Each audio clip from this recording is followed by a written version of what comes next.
قرآن کریم میں اللہ تبارک و تعالیٰ نے بنیادی طور پر 3 طریقے بتائے ہیں وحی کے۔ وحی کہتے ہیں اللہ اور بندے کے بیچ میں بات چیت کا ہونا، اللہ کا پیغام بندے تک پہنچنا، جو خاص ان کے بندے جس کو ہم پیغمبر کہتے ہیں۔ تو قرآن نے ابتدائی طور پر 3 طریقے بیان کیے۔ قرآن نے کہا وَمَا كَانَ لِبَشَرٍ أَن يُكَلِّمَهُ اللَّهُ إِلَّا وَحْيًا أَوْ مِن وَرَاءِ حِجَابٍ أَوْ يُرْسِلَ رَسُولًا۔ 3 طریقے قرآن نے بیان کیے۔ پہلا یہ کہ اللہ کی جانب سے جو پیغمبر ہوتے تھے ان پیغمبروں کے دلوں میں ایک بات پختگی کے ساتھ آ جاتی تھی، یقینی طور پر ایک بات آتی تھی، اس بات میں کوئی انہیں شک و شبہ نہیں ہوتا تھا، اور اس بات میں آنے کے بعد ان کو اس بات کا بھی اندازہ ہو جاتا تھا کہ یہ بات اللہ کی طرف سے ہے۔ ایک طریقہ ہوتا تھا وحی کا کہ نبیوں کے دل میں اللہ کی جانب سے کوئی بات آ جاتی اور وہ بات یقینی طور پر آتی، اس میں کوئی ڈگمگاہٹ نہیں ہوا کرتی، اور پھر ان کو اندازہ ہو جاتا کہ یہ بات کس کی طرف سے آئی ہے؟ اللہ کی طرف سے آئی ہے۔ یہ وحی کا ایک طریقہ تھا، اور یہ طریقہ بیدار ہونے کی حالت میں بھی ہو سکتا ہے، سونے کی حالت میں بھی ہو سکتا ہے۔ جیسے کہ حضرت ابراہیم علیہ السلام کو خواب کے ذریعے سے حضرت اسماعیل علیہ السلام کے ذبح کا حکم ملا ہے۔ وہاں کوئی جبرائیل پیغام لے کر نہیں آئے، بلکہ قرآن اس کا نقشہ کھینچتا ہے فَلَمَّا بَلَغَ مَعَهُ السَّعْيَ قَالَ يَا بُنَيَّ إِنِّي أَرَىٰ فِي الْمَنَامِ أَنِّي أَذْبَحُكَ فَانظُرْ مَاذَا تَرَىٰ۔ اِنِّي أَرَىٰ فِي الْمَنَامِ، قرآن کہتا ہے کہ حضرت ابراہیم نے کہا کہ میں خواب میں دیکھ رہا ہوں کہ میں تجھے ذبح کر رہا ہوں، میں خواب میں دیکھ رہا ہوں کہ میں تجھے کیا کر رہا ہوں؟ ذبح کر رہا ہوں۔ تو خواب کے ذریعے سے بھی وحی آیا کرتی تھی۔ نبیوں کا جو خواب ہے وہ بھی وحی کا درجہ رکھتا ہے، نبیوں کا خواب بھی کیا ہے؟ وحی کا درجہ رکھتا ہے۔ تو ایک طریقہ تو یہ ہے کہ دل میں اللہ کی طرف سے کسی بات کا یقینی طور پر آ جانا، ایک طریقہ قرآن نے بیان کیا۔ اور دوسرا طریقہ او من وراء حجاب، دوسرا طریقہ یہ ہے کہ اللہ خود نبی سے بات کرے، جیسے حضرت موسیٰ علیہ السلام کے سلسلے میں قرآن کہتا ہے وَكَلَّمَ اللَّهُ مُوسَىٰ تَكْلِيمًا، کہ اللہ نے حضرت موسیٰ سے کلام کیا۔ قرآن واضح انداز پر کہتا ہے، کوہ طور پر جہاں کرتے تھے نا اللہ سے بات چیت کرنے کے لیے، تو یہ وحی کا دوسرا طریقہ ہے کہ اللہ خود نبی سے کلام کرے، نبی سے بات چیت کرے۔ وہ جو کلام ہوا کرتا تھا، وہ جو بات چیت ہوا کرتی تھی، وہ ہماری جیسی عام بات چیت نہیں ہوا کرتی تھی، اس کا ایک الگ طریقہ ہوا کرتا تھا۔ تو دوسرا طریقہ یہ ہے۔ اور تیسرا طریقہ یہ ہے کہ اللہ جبرائیل کے ذریعے سے اپنا پیغام بھیجا کرتے تھے، وحی کا تیسرا طریقہ۔ اور عام طریقہ یہ کہ جبرائیل کے واسطے سے اللہ پیغمبروں تک کیا کرتے تھے؟ پیغام پہنچایا کرتے تھے۔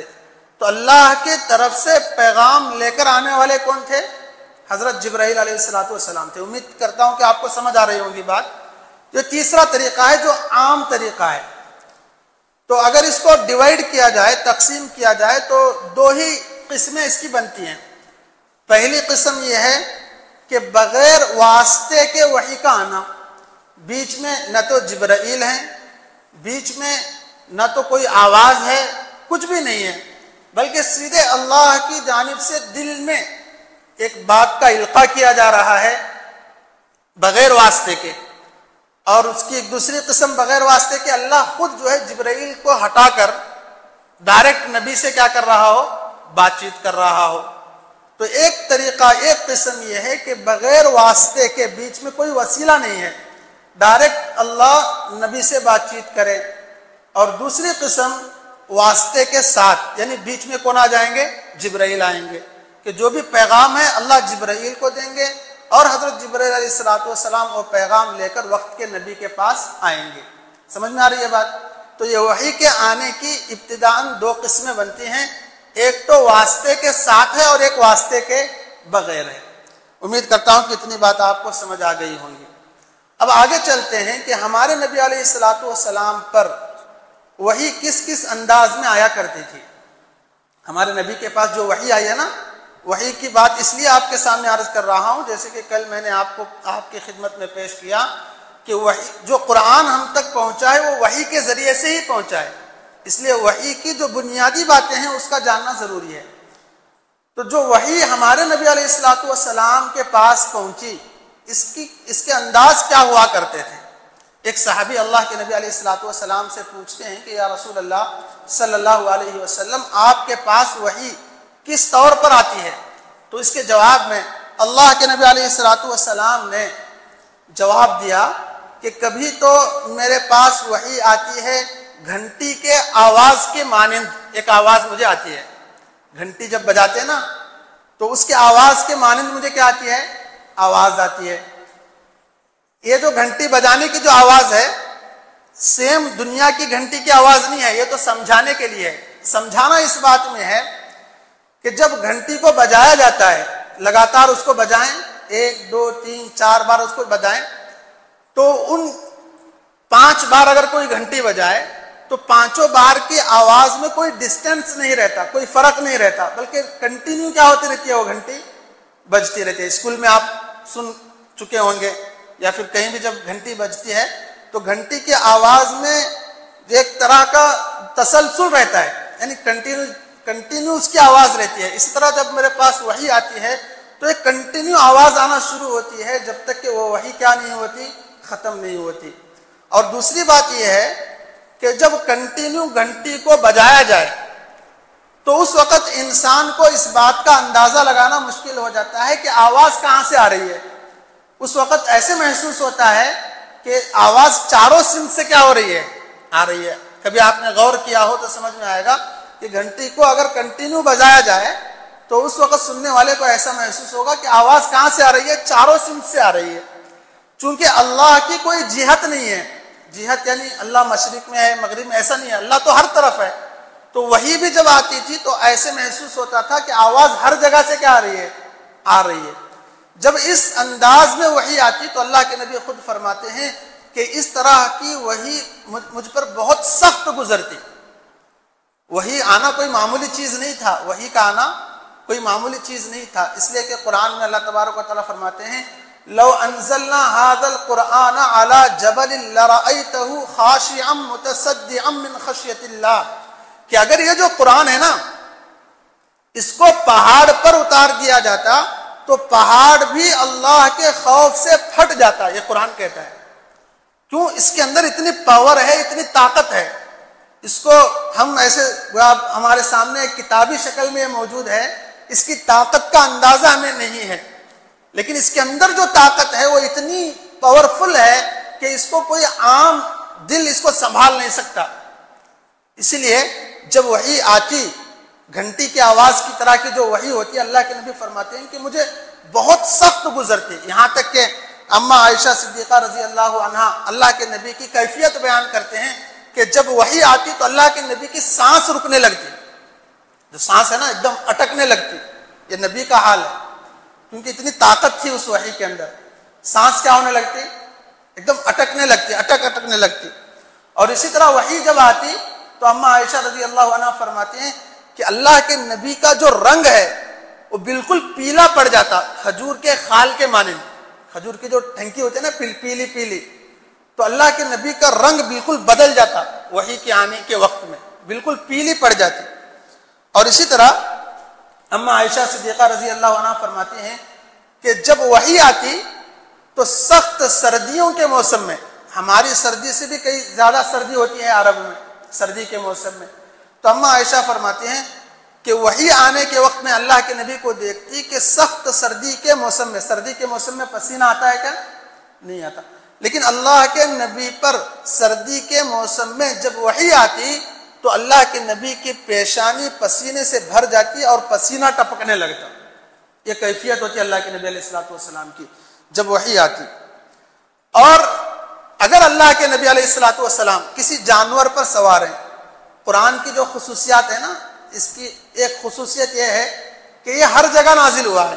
تورات کو اللہ نے ایک ساتھ دے دیا، زبور کو ایک ساتھ دے دیا، انجیل کو ایک ساتھ دے دیا، لیکن قرآن کی باری آئی تو اللہ نے ایسا نہیں کیا، بلکہ تھوڑا تھوڑا، کبھی ایک آیت، کبھی ایک سورت، کبھی مکے میں، کبھی مدینے میں، کبھی سفر میں، کبھی حضر میں، کبھی نماز میں ہیں وہاں بھی وحی آ رہی ہے، کبھی اماں عائشہ کے حجرے میں ہیں وہاں بھی وحی آ رہی ہے۔ تو وحی الگ جگہوں میں کیا ہوا کرتی؟ آیا کرتی۔ اماں عائشہ فرماتی ہیں اگر جانور پر سوار ہونے کی حالت میں جبرائیل وحی لے کر آتے تو اس وحی کا وزن اتنا بڑھ جاتا کہ جانور ٹھہر نہیں سکتا، وہ بیٹھ جاتا فوراً۔ جانور کیا ہو جاتا؟ بیٹھ جاتا۔ اور حضرت زید بن ثابت رضی اللہ عنہ اپنا واقعہ بیان کرتے ہیں کہ ایک مرتبہ اللہ کے نبی علیہ الصلوۃ والسلام میرے زانوں پر یعنی پیر پر اپنا سر مبارک رکھ کر کیا ہوئے تھے؟ سوئے ہوئے تھے، آرام فرما رہے تھے۔ اچانک سے کیا ہو گئی؟ وحی آ گئی۔ تو حضرت زید بن ثابت رضی اللہ عنہ فرماتے ہیں کہ جب وہ وحی آئی تو اللہ کے نبی کا سر یعنی وہ وحی اتنی وزنی تھی، مجھے اندازہ ہونے لگا کہ میرا پیر ٹوٹ جائے گا، میرا پیر کیا ہو جائے گا؟ ٹوٹ جائے گا، یعنی اتنی طاقت ہے قرآن کے اندر۔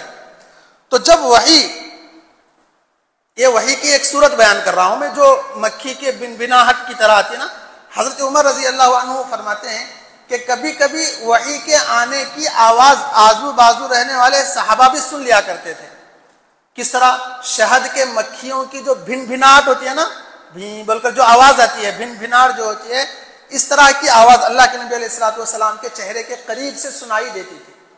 تو یہ وحی کے آنے کی ایک شکل یہ تھی کہ گھنٹی کے آواز کی طرح ایک آواز ہوتی تھی، یہ ہمیں سمجھانے کے لیے ہے، اس کی کیفیت ہم نہیں بیان کر سکتے۔ اور یہ جو وحی ہوتی تھی اللہ کے نبی علیہ الصلوۃ والسلام پر بڑی شاق گزرتی تھی، بڑی سخت گزرتی تھی۔ سمجھ میں آ رہی ہے بات؟ وحی کی دوسری صورت یہ ہوا کرتی کہ جبرائیل علیہ الصلوۃ والسلام انسانی شکل میں آتے تھے، جس طرح آپ اور میں انسان ہے نا، تو اس طرح انسانی شکل میں جبرائیل آتے اور اللہ کے نبی کو اللہ کا پیغام کیا کرتے؟ پہنچا دیتے۔ ایک صحابی تھے حضرت دحیہ کلبی رضی اللہ عنہ، عام طور پر انہی کی شکل میں حضرت جبرائیل علیہ السلام آیا کرتے تھے۔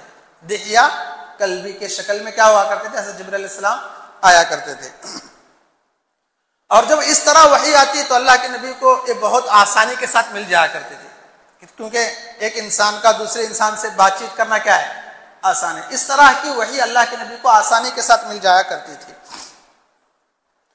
اور تیسری صورت، ویسے تو بہت ساری صورتیں وحی کی بتائی گئی ہیں، 5 صورتیں، یہ 2 عام صورتیں ہیں جو ابھی میں بیان کیا۔ عمومی طور پر یہی ہوتا کہ مکھی کی بنبناہٹ یا گھنٹی کی آواز کی طرح کوئی آواز آتی، اللہ کے نبی اس سے اندازہ لگا لیتے کہ کیا ہو رہا ہے۔ اور دوسری صورت یہ تھی کہ کسی انسانی شکل میں جبرائیل علیہ الصلوۃ والسلام آیا کرتے تھے، یا عام طور پر ہوا کرتا تھا۔ اب 3 اور شکلیں ہیں جو بہت کم ہوئے ہیں۔ ایک تو یہ ہے، تیسری صورت یہ ہے کہ جبرائیل علیہ السلام اپنی اصل شکل میں اللہ کے نبی علیہ الصلوۃ والسلام کے پاس آئے۔ یہ پوری زندگی میں صرف 3 بار ہوا ہے۔ کتنی مرتبہ ہوا ہے؟ 3 بار۔ ایک بار تو خود اللہ کے نبی نے چاہا کہ جبرائیل آپ کی اپنی اصل شکل مجھے دکھائیں، تو اس وقت جبرائیل علیہ الصلوۃ والسلام نے اپنی اصل شکل اللہ کے نبی کو کیا کیا؟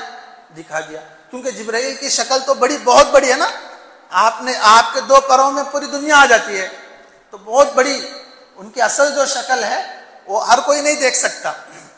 تو ایک بار تو اللہ کے نبی کی چاہت پر انہوں نے اپنی شکل دکھائی، اور دوسری بار جب وحی کی ابتدا ہو رہی تھی، شروع میں اللہ کے نبی جب نبی بنے تھے، اس وقت مکے میں ایک جگہ ہے اجیاد نام کی، اس جگہ میں حضرت جبرائیل علیہ الصلوۃ والسلام اپنی اصل شکل میں دکھائی دیے تھے۔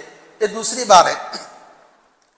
اور تیسری بار جب اللہ کے نبی علیہ الصلوۃ والسلام کو معراج ہوئی اور اللہ نے اپنے نبی کو معراج کے وقت آسمانوں پر بلایا، تو اس وقت جبرائیل اپنی اصل شکل میں دکھائی دیے۔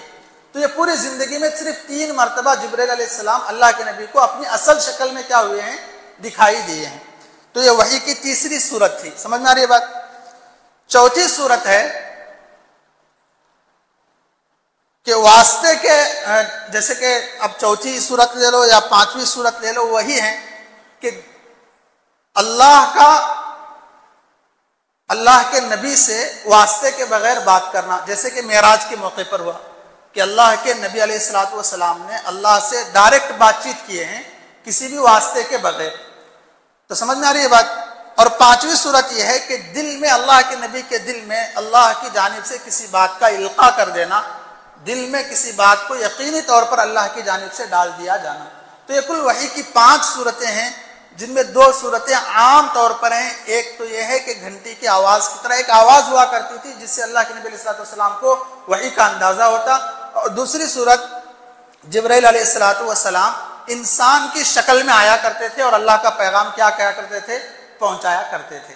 تو یہ وحی کے آنے کا جو انداز ہوا کرتا تھا وہ آپ کی خدمت میں آج کی مجلس میں پیش کیا گیا۔